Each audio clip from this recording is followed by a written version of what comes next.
দিদিমণির রান্নাঘরে সবাইকে নমস্কার জানিয়ে আমি আজকে শীতের আরেকটা রেসিপি মেথি পরোটা করে দেখাবো।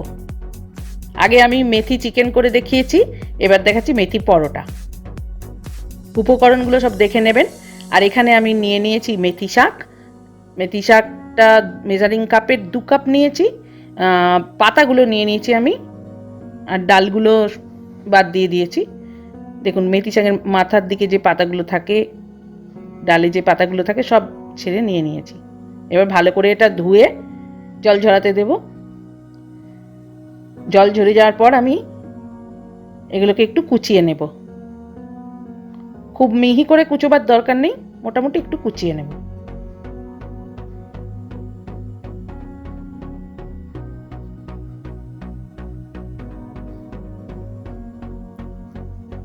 হালকা করে করে এইভাবে একটু কুচিয়ে নিই।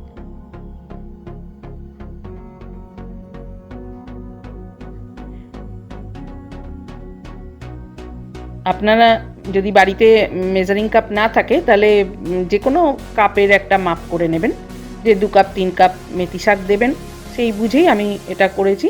আর আটা ময়দা যাই নিন না কেন সবই ওই কাপেরই মাপ করে নেবেন। আমি এখানে একটা পাত্র নিয়ে নিয়েছি। আমি 2 রকম মানে আটা ময়দা মিশিয়ে এটা করব। এখন আমি আটা দিচ্ছি, দেখুন ওই মেজারিং কাপেই শাক নিয়েছি আর এটা মাপেই আমি আটা নিচ্ছি। আটার মধ্যে ময়দাও দিয়ে দিলাম।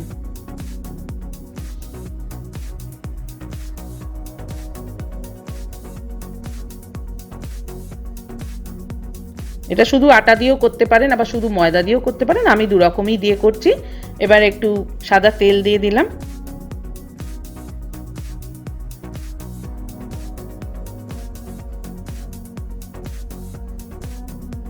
ময়দার মধ্যে ঘিও দিয়ে দিলাম। আমি ঘি তেল দিলে কি হয়, গন্ধটা ভালো আসে। এবার দেখুন একে একে আমি আদা বাটা দিলাম,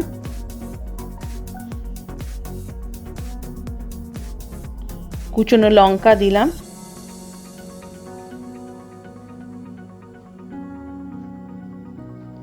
গোটা জিরে দিলাম,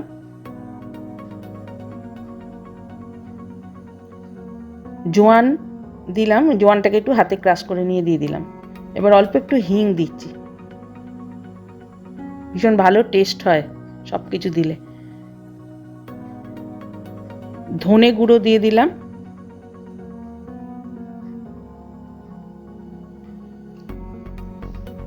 আমচুর পাউডার দিলাম, লঙ্কা গুঁড়ো দিয়ে দিলাম, হলুদ অল্প একটু দিলাম, গরম মশলা গুঁড়ো দিলাম। এবার একটু নুন দিচ্ছি, মোটামুটি স্বাদ মতো দেবেন যেরকম ময়দা, আর অল্প একটু চিনি।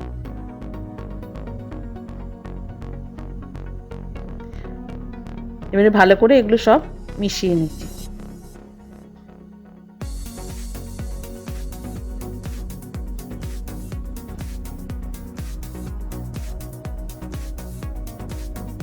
এবারে আমি শাকটা দিয়ে দিলাম। শাকটার সঙ্গে আটা ময়দাটা ভালো করে মিশিয়ে নিচ্ছি।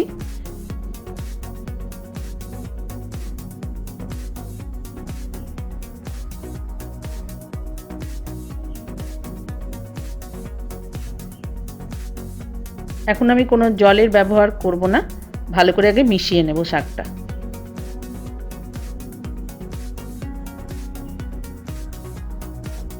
শাক থেকে একটা জল ছাড়ে, কারণ এমনিতেই নুন চিনি সব দেয়া আছে, তা সত্ত্বেও শাক থেকে একটা জল বেরোয়। ওই জন্য আমি আগে ভালো করে মিশিয়ে নিচ্ছি। এবার পরিমাণ বুঝে জলটা ইউজ করব। হালকা হালকা অল্প অল্প একটু করে জল দিয়ে দিয়ে আমি একটা মোটামুটি মিডিয়াম ডো তৈরি করব। খুব নরমই একদমই নয়, আবার খুব শক্তও নয়।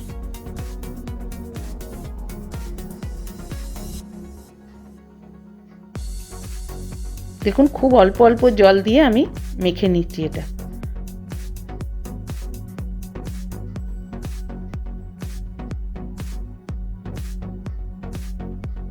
হাফ কাপও আমি বোধহয় জল দিইনি গো। হয়ে গেছে আমার মাখাটা। এবার আমি ওপর থেকে একটু তেল দিয়ে বুলিয়ে দিচ্ছি, দিয়ে এটা 5-7 মিনিট রাখবো।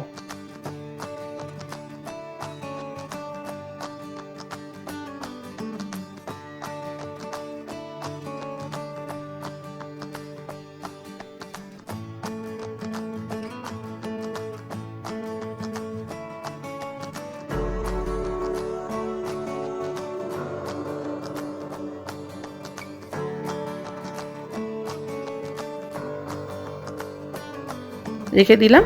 5-7 মিনিট পর আমি চলে এসেছি। এবার একটু ময়দাটা হাতে একটু তেল নিয়ে আমি এবার ময়দাটা থেকে লেচি কাটবো।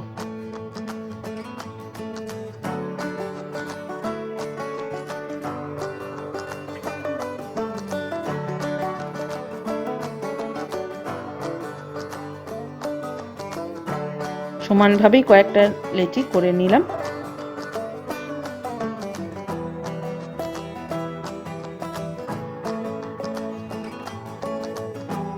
এবার আমি বেলবো। আমি লেচিগুলো একটু আটায় ডুবিয়ে নিয়েছি লেচিটা, এবার আমি বেলছি। এবার পরোটার মতো আপনারা গোল করতে পারেন, তেকোনা পরোটা করতে পারেন। সবাই মোটামুটি জানেন কিভাবে পরোটা করতে হয়, নতুন করে কিছু বলার নেই। তবু আমি এখানে গোল পরোটা করে দেখাচ্ছি, আর আমি কটা পরোটা যদি মনে হয় আমার, আমি তেকোনা পরোটাও করব।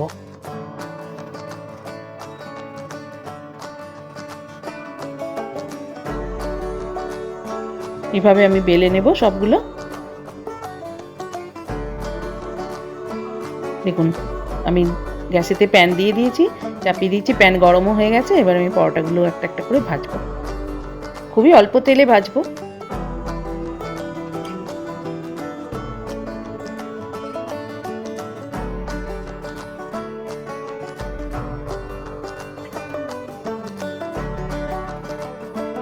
রেসিপিটা যদি আপনাদের ভালো লাগে লাইক শেয়ার করবেন।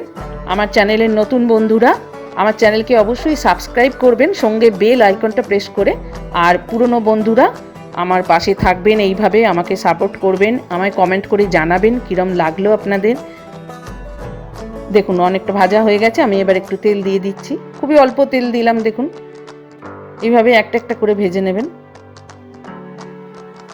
ঘি দিয়েও শুধু ভাজতে পারেন, আমি সাদা তেল দিয়েই ভাজলাম।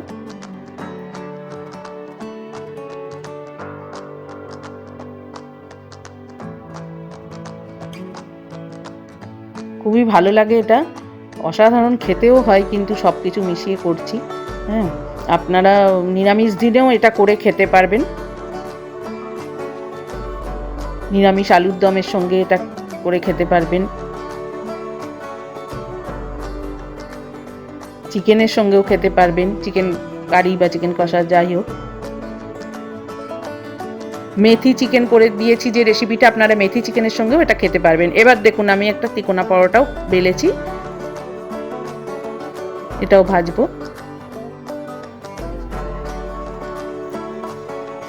আমার মোটামুটি সব পরোটাগুলোই ভাজা হয়ে গেছে। দু রকম পরোটাই আমি করে দেখিয়ে দিয়েছি, তিকোনা পরোটা, গোল পরোটা।